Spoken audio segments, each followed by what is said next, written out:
Ich glaube, ich muss meinen Leo in den anderen Raum stellen. In diesem Raum ist einfach so wenig Platz. Aber eigentlich habe ich nicht so Bock, die Puppen abzuziehen und die Stangen rauszuschrauben und so. Warum hat Leonard eigentlich noch keine Wechsellager?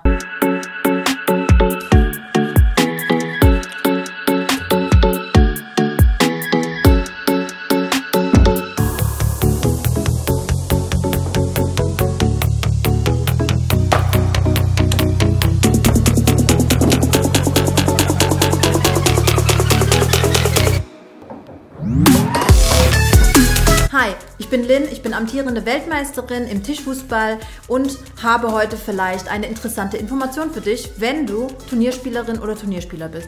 Denn ich stelle heute die neuen Produkte von Leonard vor. Das sind einmal Wechsellager und leicht veränderte Puppen. Das wird auch der neue offizielle Turniertisch beim ITSF und DTFB ab 2022.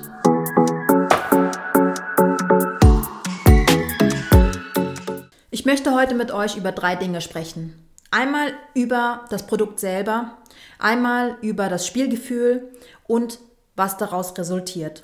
Also, kommen wir zu den Wechsellagern. Leonard hat mit Flix zusammen an einem neuen Produkt gearbeitet. Dementsprechend ist die offizielle Bezeichnung des Wechsellagers Leo Wechsellager Designed by Flix. Das habe ich jetzt erst kürzlich von Leonard erfahren und sie haben mich gefragt, ob ich das nicht einfach mal testen möchte. Dann hat Leonard mir ein paar Wochen später noch neue Puppen geschickt. Das sind praktisch jetzt leicht verbesserte Puppen, also keine Panik. Ich war sehr froh, dass ich das auch testen konnte, um mich selber davon zu überzeugen, dass es gar nicht so schlimm ist, wie ich dachte. Okay, genug von der Intro. Ich denke, ihr seid sehr interessiert darin, was es jetzt eigentlich bedeutet. Und wir legen jetzt einfach mal los. Kommen wir zuerst mal zu den Wechsellagern. Es hat sich im Prinzip gar nicht viel verändert, nur dass du die Stangen jetzt ganz einfach rausnehmen kannst. Du hast nämlich 2 gleiche Lagerteile und einen Ring an der Stange, den du dann ins Lager packst. Die Art des Ringes kennen wahrscheinlich einige von den Flix-Tischmodellen. Und hier siehst du jetzt, dass du die Stange einfach nur einfädeln musst und dann die Stange mit dem Ring in das Lager steckst, zumachen, reindrücken, zuschrauben, fertig. So, jetzt eigentlich das Spannendste für alle Turnierspielerinnen und Spieler, die sich fragen, hey, was macht das eigentlich jetzt mit meinem Spiel? Wer mich kennt, weiß, dass ich selber eine sehr technische Spielerin bin.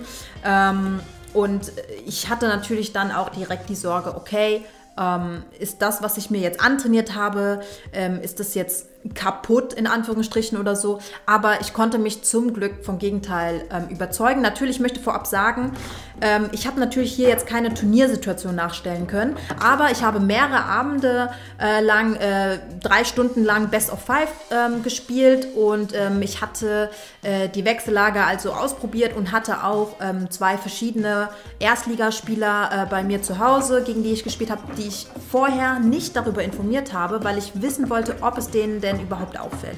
Und es ist ihnen nicht aufgefallen, so wie ich vermutet hatte, denn vom Spielgefühl hat sich mit den Wechsellagern überhaupt nichts geändert. Ich habe die Puppen da noch nicht reingemacht. Es geht jetzt wirklich nur um die Wechsellager an sich mit den alten Puppen und waren mit dem Ergebnis wirklich sehr zufrieden. Es spielt sich einfach immer noch wie ein Leonard und man hat dann keine Abstriche oder sowas. Aber eigentlich den Vorteil, dass man die Wechsellager halt ganz easy nutzen kann, um Tische auf- und abzubauen. Technisch gesehen sind die Puppen etwas gerader geschnitten und dann ist es noch so, dass die Riffel, die ihr am Leonard Fuß kennt, die sind ein bisschen weiter noch nach oben gezogen. Das heißt, da sind jetzt vielleicht 5 Riffel mehr oder so. Nun habe ich dann die Puppen bekommen, habe dann die schwarze Seite ausgetauscht und hatte dann die grüne Seite noch mit den alten und habe dann geschaut, ob ich das so dann noch besser vergleichen kann. Im Endeffekt habe ich irgendwie nicht viel gemerkt. Ja, man spürt, dass die Ballführung ein wenig anders ist. Ja, man muss eine leichte Anpassung machen, aber es hat an meinen Pässen und an meinen Schüssen nicht besonders viel geändert. Und das ist eigentlich das Einzige, was mir aufgefallen ist. Und ich habe auch mal ein bisschen probiert, wie das ist mit dem Klemmen ich konnte ehrlich gesagt nicht so viel Unterschied beim Umlegen des Balles und so weiter. Es ging beides halt gleich gut. Ich kann mir vorstellen, dass es für Spieler und Spielerinnen, die nicht so häufig spielen oder nur Hobbyspieler sind, dass es für die einen größeren Unterschied macht, im Sinne von, dass es griffiger ist. Das heißt, dass sie mit den neuen Puppen dann wirklich ja, den Ball besser klemmen oder führen können und so weiter. Und für uns Turnierspieler und Spielerinnen ist es vielleicht eher entscheidend, dass wir gerade noch einen Ball doch noch bekommen. Aber es ist wirklich, für mich war da nicht viel Unterschied. Was sind jetzt die Fakten und die Veränderungen, die daraus resultieren? Ich habe mich dazu wirklich vorher extra informiert und es wird wirklich ab 2022 der offizielle Turniertisch sein. Bei der DSF und auch beim DTFB. Das bedeutet, dass die neuen Puppen und das Wechsellager ab 2022 ausschließlich auf Turnieren genutzt wird. Die Wechsellager sind optional, aber das gilt nicht für die Puppen. Die Puppen, die sind jetzt neu und die werden jetzt auch nur noch für die Produktion genutzt. Die alten Puppen, die gibt es dann gar nicht mehr. Und ja, da bleibt mir nur noch zu sagen, ich hoffe, das Video, das Review hat euch geholfen, einen groben Eindruck von den neuen Produkten zu bekommen.